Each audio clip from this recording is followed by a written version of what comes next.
Thinking about renting out one of the rooms in the principal home?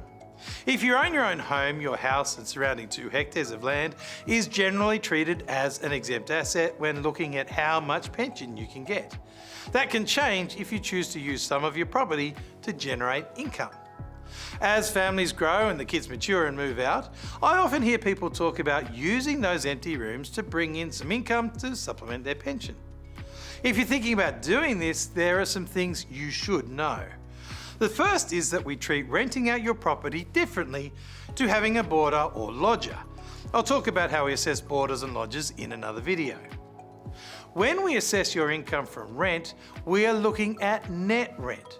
How much profit from your tenant do you make? We base our assessment of the income from your tax returns. However, there are some deductions which are allowable for tax purposes that are not allowable for Social Security purposes. If you haven't lodged a tax return yet because the tenant is new, then we can use the 1/3 rule to calculate your net rent and use this until your tax return is available. Under this arrangement, we take into account any interest on the mortgage repayments and then assess 2/3 of your gross rent as income. The remaining 1/3 is exempt to cover ongoing costs like insurances and rates. The second thing you should know is that renting out part of your home for use exclusively by a member of the public means part of your home is now an assessable asset. The part of the home you live in remains exempt, but the rest is assessable.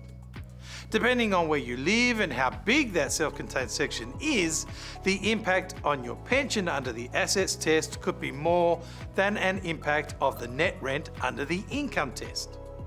Now, you may have noticed I specifically said member of the public before.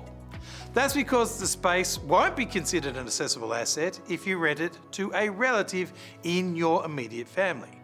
It also won't be assessed if it's left vacant. If you're thinking of renting out part of your home, I'd recommend speaking to one of our Financial Information Service officers first. You can find their contact information in the caption below.